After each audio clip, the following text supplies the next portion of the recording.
La conférence de Munich sur la sécurité de 2025 se tient dans un contexte mondial marqué par des tensions accrues et des conflits persistants. Parmi les nombreux sujets qui y sont abordés figurent la reconfiguration de l'ordre géopolitique, la montée en puissance des nouvelles technologies militaires et les menaces transnationales telles que le terrorisme et la désinformation. Les leaders politiques, les experts en sécurité et les représentants de la société civile se réunissent pour tenter de trouver des solutions aux crises actuelles et anticiper les défis à venir. L'un des dossiers les plus préoccupants de cette année est la situation sécuritaire alarmante qui prévaut dans l'est de la République démocratique du Congo. Cette région, riche en ressources naturelles mais en proie à des conflits incessants depuis plusieurs décennies, est aujourd'hui le théâtre d'une escalade sans précédent de la violence. Les populations civiles se retrouvent prises au piège d'affrontements entre les forces gouvernementales congolaises et les rebelles du M23, un groupe armé dont les ambitions territoriales ne cessent de croître. Ces derniers mois, la situation s'est dramatiquement aggravée avec l'avancée rapide du M23, qui a réussi à s'emparer de plusieurs localités stratégiques, y compris la ville de Goma, un centre économique vital pour l'est du pays. Cette conquête a plongé la région dans le chaos, forçant des milliers de personnes à fuir leur foyer dans des conditions effroyables. Des familles entières errent sur les routes, cherchant désespérément un refuge, tandis que les camps de déplacés sont submergés par un afflux incessant de réfugiés. La crise humanitaire qui se profile est d'une ampleur catastrophique, avec des pénuries de nourriture, d'eau potable et de soins médicaux. Les tensions entre la RDC et son voisin le Rwanda atteignent également un point critique. Kinshasa accuse Kigali de soutenir activement le M23 en lui fournissant des armes et une assistance logistique, ce que le Rwanda dément farouchement. La communauté internationale observe avec inquiétude cette détérioration des relations diplomatiques, craignant qu'un affrontement direct entre les deux nations ne vienne encore compliquer la situation déjà explosive dans la région. Les appels au dialogue se multiplient, mais les perspectives d'une désescalade semblent minces face à l'intransigeance des deux camps. Les experts internationaux présents à la conférence de Munich sur la sécurité ne peuvent ignorer cette crise qui menace non seulement la stabilité de la RDC, mais aussi celle de l'ensemble de la région des Grands Lacs. Si le sujet ne figure pas officiellement à l'ordre du jour de la conférence, il est presque certain qu'il sera évoqué dans les discussions en marge des débats principaux. Les dirigeants africains, les représentants des Nations Unies et les diplomates occidentaux sont conscients que l'inaction ne ferait qu'aggraver une situation déjà critique. Les États-Unis, l'Union européenne et plusieurs puissances régionales sont pressés de réagir face à cette menace grandissante. Des discussions sont en cours pour envisager des sanctions contre les acteurs impliqués dans la déstabilisation de l'Est congolais, mais ces mesures restent délicates à mettre en œuvre sans une coopération accrue des pays voisins. D'autres propositions incluent l'envoi d'une force internationale de maintien de la paix renforcée, mais cette option suscite des réserves, notamment en raison des échecs passés des missions onusiennes en RDC, perçues par beaucoup comme inefficaces. Dans l'immédiat, la priorité reste d'endiguer la catastrophe humanitaire qui se déroule sous les yeux du monde. Les ONG et les agences humanitaires tirent à la sonnette d'alarme et appellent à un soutien urgent pour venir en aide aux populations déplacées. Des convois humanitaires tentent de se frayer un chemin à travers les zones de conflit, mais l'insécurité omniprésente complique considérablement l'acheminement de l'aide. Alors que les discussions se poursuivent à Munich, les habitants de l'Est de la RDC continuent de vivre dans la peur et l'incertitude. Pour eux, chaque jour est une lutte pour la survie, et chaque nuit est marquée par la crainte de nouvelles violences. La communauté internationale a le devoir d'agir avant qu'il ne soit trop tard, car l'histoire a prouvé que l'inaction face aux crises de cette ampleur conduit souvent à des conséquences tragiques. La conférence de Munich sur la sécurité pourrait être l'occasion de prendre des engagements concrets pour tenter d'apporter une solution durable à ce conflit qui s'enlise depuis trop longtemps. Mais la véritable question reste de savoir si les grandes puissances auront la volonté politique d'intervenir efficacement ou si elles se contenteront une fois de plus d'exprimer leur inquiétude sans action décisive. Face à l'ampleur de la crise qui secoue l'Est de la République démocratique du Congo, il est impératif que la communauté, souffrance des populations civiles, chaque jour qui passe sans une intervention adéquate est un jour de trop pour les millions de Congolais qui vivent sous la menace constante des groupes armés, dans des conditions de plus en plus inhumaines. La conférence de Munich sur la sécurité, en tant que plateforme majeure de discussion sur les questions stratégiques internationales, ne peut se permettre de reléguer ce dossier au second plan. Si les tensions géopolitiques entre les grandes puissances occupent une place prépondérante dans les débats, Il est essentiel que les leaders présents saisissent l'opportunité de proposer des solutions tangibles pour la RDC. Ce conflit, qui dure depuis trop longtemps, est bien plus qu'une guerre locale. Il s'agit d'un problème global qui implique des enjeux économiques, politiques et humanitaires d'une envergure considérable. Depuis plusieurs décennies, l'Est du Congo est devenu une zone de non-droit où les milices prolifèrent, attirées par l'abondance des ressources naturelles. L'exploitation illégale des minerais alimente les conflits et profite à de nombreux acteurs, y compris certains opérateurs économiques internationaux qui ferment les yeux sur l'origine des matières premières qu'ils achètent. Tant que cette économie de guerre persistera, aucune paix durable ne pourra être envisagée. Il est donc crucial d'imposer des sanctions strictes contre les entreprises et les États qui participent, directement ou indirectement, au financement des groupes armés. Mais au-delà des sanctions et des déclarations d'intention, il est urgent de repenser la stratégie de stabilisation de la région. La mission des Nations Unies pour la stabilisation en RDC, MONUSCO, présente sur le terrain depuis plus de 2 décennies, peine à obtenir des résultats significatifs. Son incapacité à protéger efficacement les civils et à neutraliser les groupes rebelles soulève des questions sur la pertinence de son mandat. Une réforme en profondeur de cette mission est nécessaire, voire la mise en place d'une nouvelle force internationale dotée de moyens plus conséquents et d'un mandat plus offensif pour neutraliser les menaces. De plus, la solution ne peut être uniquement militaire. Une approche globale doit être adoptée, combinant des actions humanitaires, diplomatiques et économiques. L'instauration d'un dialogue sincère entre la RDC et ses voisins, notamment le Rwanda et l'Ouganda, est indispensable pour mettre fin aux ingérences étrangères qui alimentent le conflit. Sans une coopération régionale efficace, il sera impossible d'endiguer l'instabilité chronique qui gangrène les Grands Lacs. Par ailleurs, la reconstruction et le développement de l'Est congolais doivent être placés au cœur des priorités internationales. Il ne suffit pas de rétablir un semblant de paix, il faut également offrir aux populations des perspectives d'avenir. Investir dans l'éducation, les infrastructures et l'économie locale est la seule manière de briser définitivement le cercle vicieux de la pauvreté et de la guerre. Tant que les jeunes n'auront pas d'autre choix que de rejoindre les groupes armés pour survivre, la violence perdurera. La conférence de Munich sur la sécurité représente donc une opportunité unique pour amorcer un véritable changement. Mais cette opportunité ne servira à rien si elle ne se traduit pas par des engagements fermes et des actions immédiates. Les dirigeants du monde entier doivent comprendre que la stabilité de la RDC ne concerne pas uniquement l'Afrique, mais a des répercussions bien au-delà du continent. Laisser ce conflit se poursuivre, c'est prendre le risque de voir émerger de nouvelles crises humanitaires, de nouveaux flux migratoires incontrôlables et une insécurité accrue dans la région. L'heure n'est plus aux demi-mesures ni aux promesses non tenues.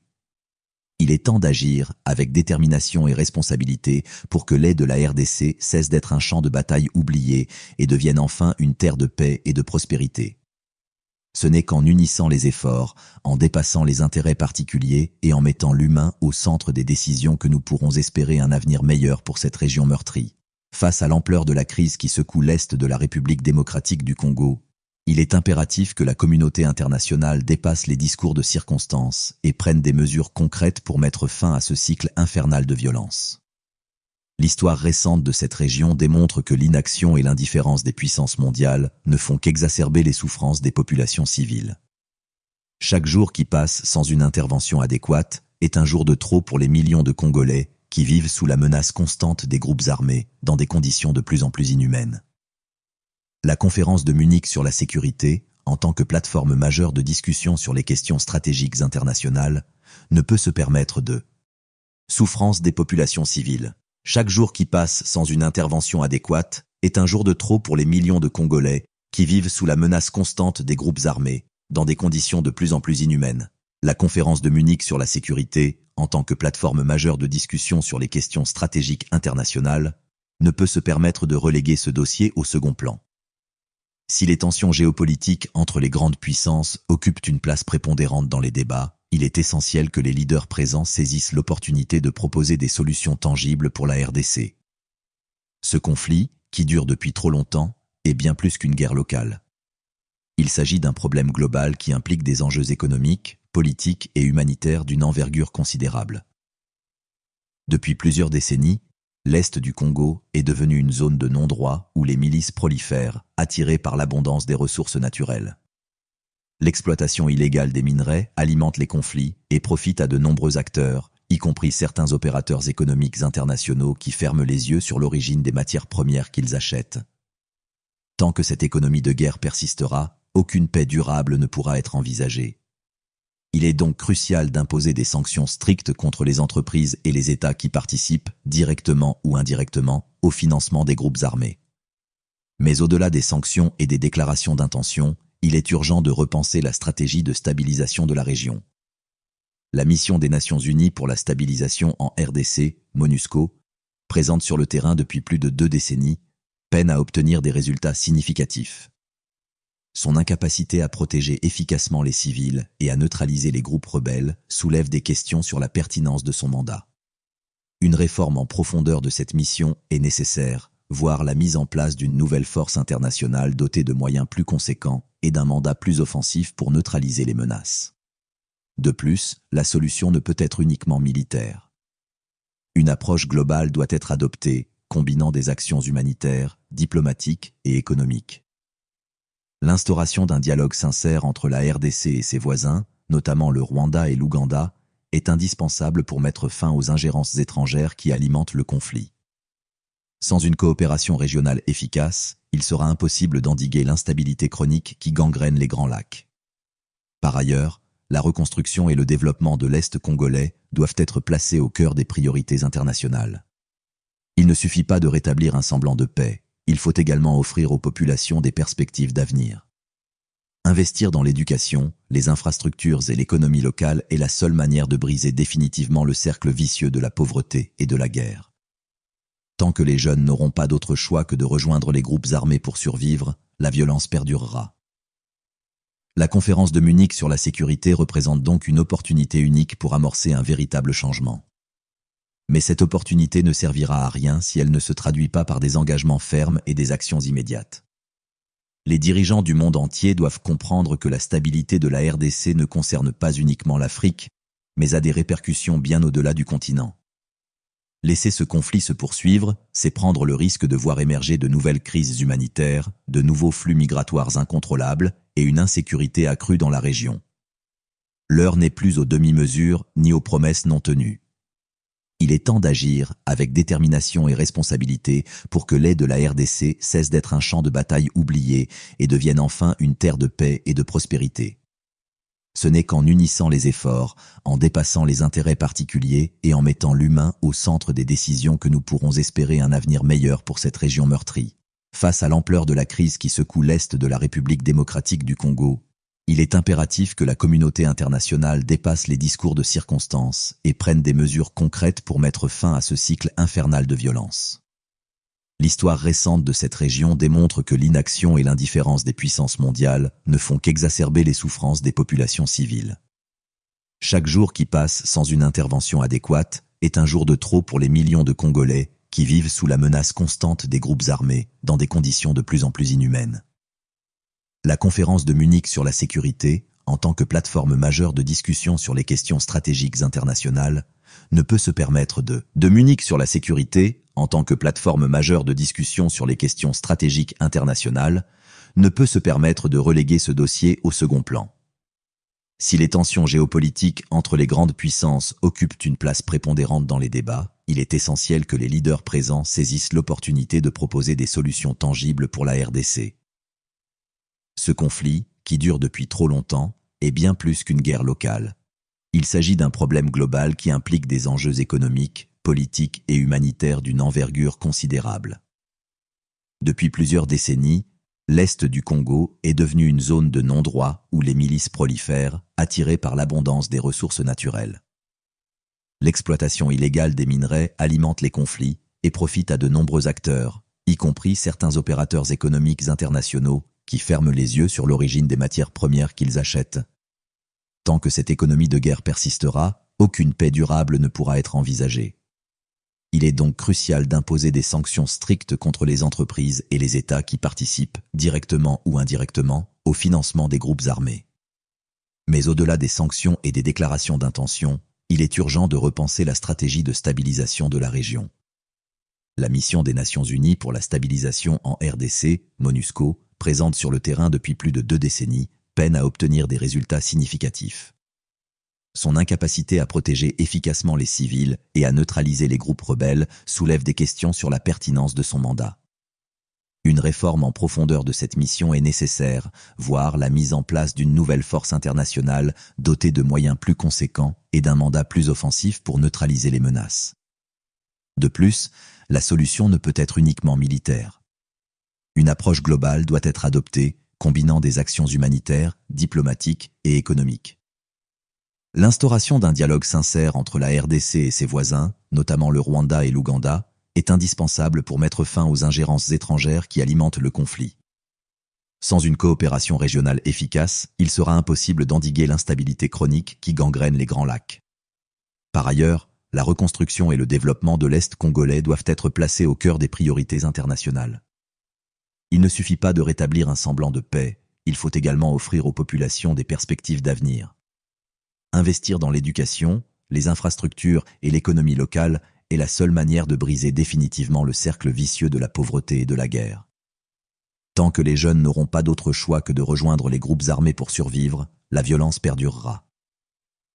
La conférence de Munich sur la sécurité représente donc une opportunité unique pour amorcer un véritable changement. Mais cette opportunité ne servira à rien si elle ne se traduit pas par des engagements fermes et des actions immédiates. Les dirigeants du monde entier doivent comprendre que la stabilité de la RDC ne concerne pas uniquement l'Afrique, mais a des répercussions bien au-delà du continent. Laisser ce conflit se poursuivre, c'est prendre le risque de voir émerger de nouvelles crises humanitaires, de nouveaux flux migratoires incontrôlables et une insécurité accrue dans la région. L'heure n'est plus aux demi-mesures ni aux promesses non tenues. Il est temps d'agir avec détermination et responsabilité pour que l'aide de la RDC cesse d'être un champ de bataille oublié et devienne enfin une terre de paix et de prospérité. Ce n'est qu'en unissant les efforts, en dépassant les intérêts particuliers et en mettant l'humain au centre des décisions que nous pourrons espérer un avenir meilleur pour cette région meurtrie. Vous avez dit, propose un âtre plus longue et percute ChatGPT a dit. La tragédie qui se joue dans l'est de la République démocratique du Congo est un drame qui ne date pas d'hier. Depuis des décennies, cette région, pourtant riche en ressources naturelles, est ravagée par une violence inouïe qui semble ne jamais vouloir s'arrêter. Des générations entières y ont grandi sous le bruit des balles et des bombardements, vivant dans une insécurité permanente où l'avenir ne se conjugue qu'au conditionnel. Aujourd'hui encore, alors que les grandes puissances se réunissent à Munich pour débattre de la sécurité mondiale, des milliers de civils continuent de mourir, de fuir, de souffrir dans l'indifférence quasi générale.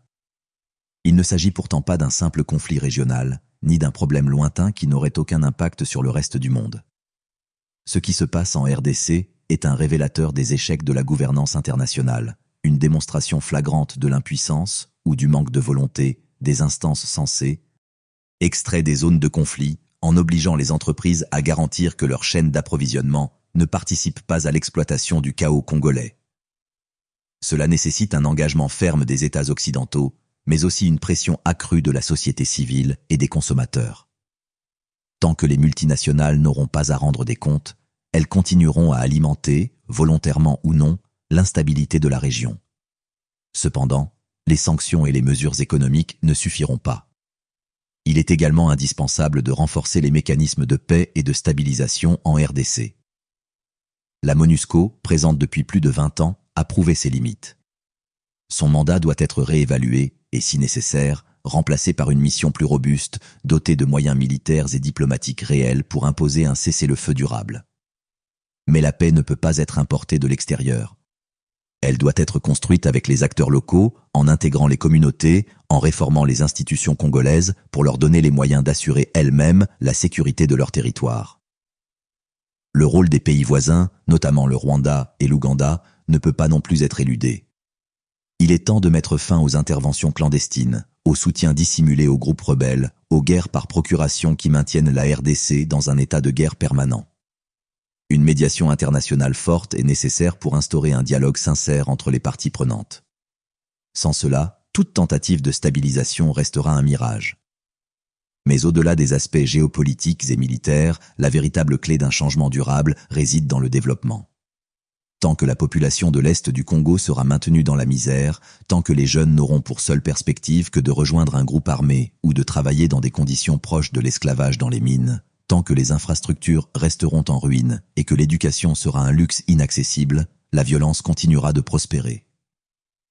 Un investissement massif dans l'éducation, la santé, les routes, l'agriculture et l'entrepreneuriat local est la seule manière de briser le cercle vicieux du sous-développement et de la guerre. La conférence de Munich doit donc être plus qu'un simple forum de discussion. Elle doit marquer un tournant dans la manière dont la communauté internationale traite la question congolaise. Car il ne s'agit pas seulement d'une tragédie humaine, mais d'une question de justice et de responsabilité. Si le monde choisit une fois de plus de détourner le regard, s'il se contente de promesses creuses et de demi-mesures, alors l'histoire retiendra que la communauté internationale a échoué, une fois de plus, à empêcher l'un des pires drames humanitaires de notre époque. Mais si, au contraire, des décisions courageuses sont prises, si des actions concrètes sont mises en place dès maintenant, alors peut-être qu'un jour, les enfants de l'Est du Congo pourront grandir sans craindre les balles, sans être forcés de fuir, sans voir leur famille décimée par une guerre qui n'aurait jamais dû exister. L'heure n'est plus aux débats stériles ni aux promesses vides. L'heure est à l'action. Et chaque jour qui passe sans une réponse à la hauteur du drame qui se déroule en RDC est un jour de plus où l'humanité échoue à protéger,